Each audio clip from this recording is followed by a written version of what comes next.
ഓം സുബ്രഹ്മണ്യായ നമഃ. ഹരോഹര.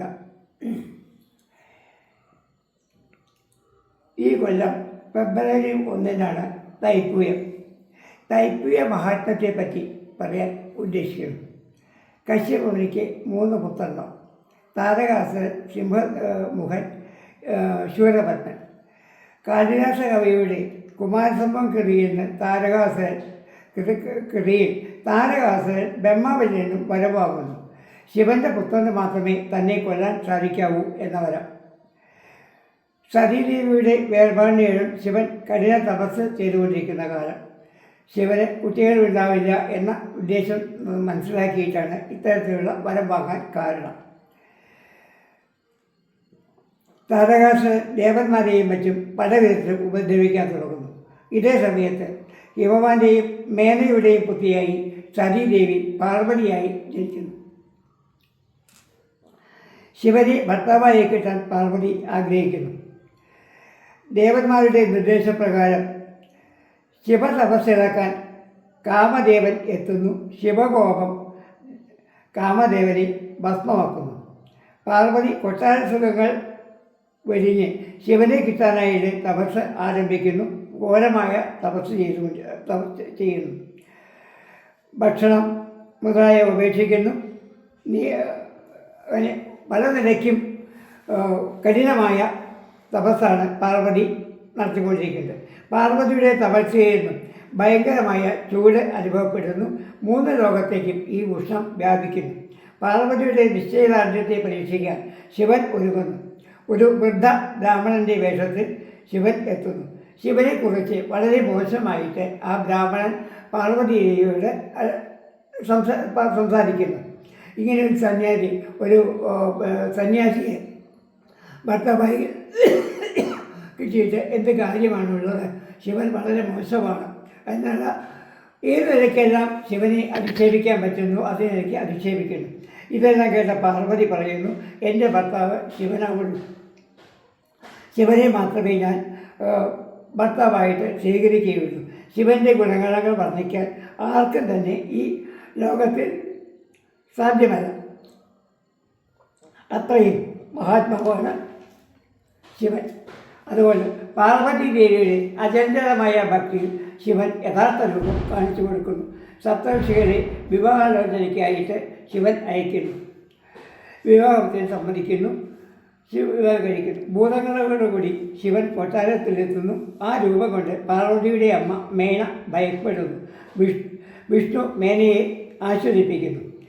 ശിവൻ തൻ്റെ രൂപം മാറ്റി സുന്ദരനാകുന്നു. അങ്ങനെ സുന്ദരേശൻ എന്ന പേര് ശിവന് കിട്ടുന്നു.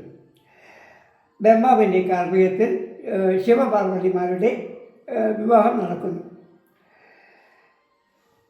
ശൂരപത്മൻ എന്ന അസുരനെ നിഗ്രഹിക്കാൻ ശിവൻ്റെ പുത്രന് മാത്രമേ സാധിക്കുകയുള്ളൂ എന്ന് ദേവന്മാർ ശിവനോട് അപേക്ഷിക്കുന്നു. ശിവൻ്റെ തൃക്കണ്ണിൽ നിന്നും 6 ദിവ്യഗണങ്ങൾ ഉണ്ടാകുന്നു. ഇവയെ വായുഭഗവാനും അഗ്നിഭഗവാനും ചേർന്ന് ഗംഗയിലെത്തിക്കുന്നു. ഗംഗ ഈ അഗ്നിഗണങ്ങളെ ശരണപ്പൊയ്കയിലെ താമരകളിൽ നിക്ഷേപിക്കുന്നു. ഈ പൂക്കൾ മനോഹരന്മാരായ 6 കുഞ്ഞുങ്ങളായി മാറുന്നു. ഈ കുട്ടികളെ വളർത്തിയത് കാർത്തിക എന്ന 6 ദേവതമാരാണ്. പാർവതി ദേവി ഈ 6 കുട്ടികളെ കാണുകയും സന്തോഷത്താൽ ആ 6 കുട്ടികളെയും ഒന്നിച്ചെടുത്ത് ആശ്ലേഷിക്കുന്നു. ആ 6 കുട്ടികളുടെയും ദേഹം ഒന്നാകുന്നു. മുഖം 6ആയി തന്നെ നിൽക്കുന്നു. അങ്ങനെ 6 മുഖൻ. സുബ്രഹ്മണ്യൻ. സു എന്നാൽ നല്ലത് എന്ന്, മനോഹരമായത് എന്ന അർത്ഥമാണ്.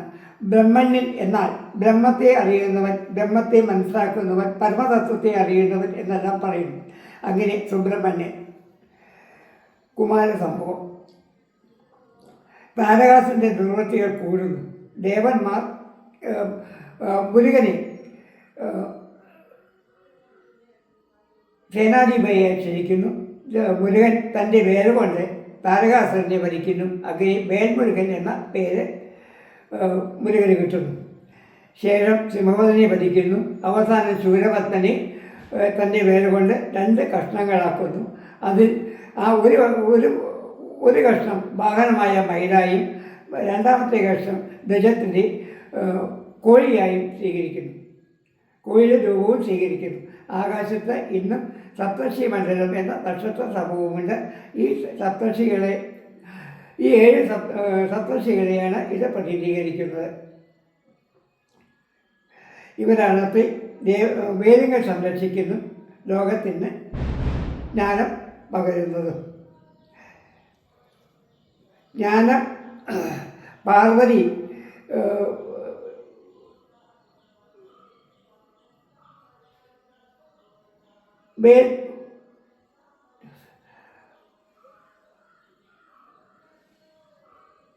ചില വിശ്വാസപ്രകാരം ഭഗവാൻ സുബ്രഹ്മണ്യൻ തൈപ്പൂയത്തിലാണ് ജനിച്ചതെന്ന് വിശ്വസിക്കുന്നു.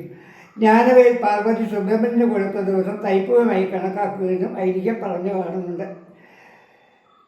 ഇതിന് മുന്നോടിയായി ഭക്തർ ആ ദിവസം കഠിനവ്രതം അനുഷ്ഠിക്കുന്നു. ഭക്തിയുടെ നിർവൃതിയിൽ നാവിലും കവിളിലും ചൂടങ്ങൾ തറക്കുകയും ചെയ്യാറുണ്ട്. ഹരോഹര.